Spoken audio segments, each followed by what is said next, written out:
January 16th, reset energy. Energy is directional. It flows toward what you give it to. It depletes when misused. It compounds when protected. Most people treat energy as unlimited. They spend it carelessly. They give it to everything that asks. They drain themselves and wonder why nothing feels sustainable.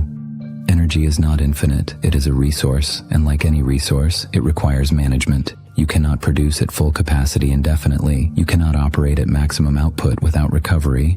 Most people manage their time, but ignore their energy. They schedule hours, but do not consider whether they have the capacity to execute what the schedule demands.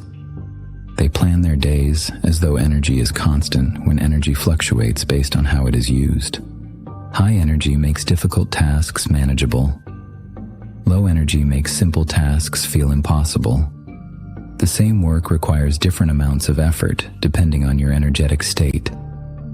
If you ignore this, you will plan work that your energy cannot support. Protect it, not by hoarding it, by refusing to give it to what does not deserve it. Every conversation drains energy or restores it. Every task depletes you or engages you. Every environment weakens you or strengthens you. Everything you encounter affects your energetic state. Most people leak energy without noticing. They engage in conversations that leave them exhausted. They scroll through content that drains their focus. They spend time in environments that create stress instead of calm. They say yes to requests that take more than they give. Protection is not avoidance, it is selection. It is choosing what receives your energy instead of allowing everything to take it. It is recognizing that some things cost more than they are worth. Energy flows toward what captures attention. If your attention is scattered, your energy scatters with it. If your focus is fragmented, your energy fragments. If your mind is constantly shifting between tasks, your energy is constantly being divided without ever accumulating. Focus consolidates energy. When attention is singular, energy concentrates. When you work on one thing without interruption, energy compounds instead of dispersing. This is why deep work feels energizing even though it is demanding. Restore it. Recovery is not optional, it is essential. You cannot operate at full capacity without periods of restoration. Rest is not weakness. Rest is strategy. It is the intentional reduction of output so that capacity can rebuild. Most people treat rest as something to fit in when time allows. They rest when everything else is complete. But this approach guarantees that rest never happens, because there is always something left to do. Rest must be scheduled. It must be protected the same way work is protected. It must be treated as non-negotiable, because without rest, work quality deteriorates. Without recovery, output declines. Discipline includes recovery. Real discipline is not grinding until collapse. It is operating at a sustainable pace. It is knowing when to push and when to rest.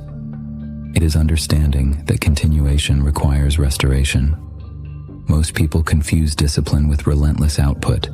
They believe discipline means never stopping, never resting. But this is not discipline. This is self-destruction disguised as commitment. Discipline is knowing your limits and operating within them. It is pushing when pushing is productive. It is resting when rest is necessary. It is managing energy so that effort remains sustainable. Recovery is not laziness. Recovery is preparation. It is the rebuilding of capacity so that the next effort can be given fully. Without recovery, effort becomes partial. Work becomes half-hearted. Energy management is the difference between sustainable discipline and temporary intensity. Intensity burns bright and fades fast. Discipline burns steady and lasts. Intensity impresses in the short term. Discipline builds in the long term. You do not need more motivation. You need better energy management. You do not need to push harder. You need to recover smarter. You do not need to force output when capacity is depleted. You need to restore capacity so that output becomes natural. Most people operate in a state of chronic depletion. They never fully recover. They exist in a constant state of partial exhaustion. And then they wonder why consistency feels impossible. Consistency requires energy, sustained effort requires capacity, long-term discipline requires that you protect and restore what allows you to continue. Recognize when energy is low. Do not ignore it. Do not push through it unnecessarily. Adjust, rest, recover, then return with capacity restored. Reset your relationship with energy. Stop treating it as unlimited. Stop giving it to everything. Protect what depletes you. Engage with what restores you. Schedule rest the same way you schedule work. Day 16, built in silence.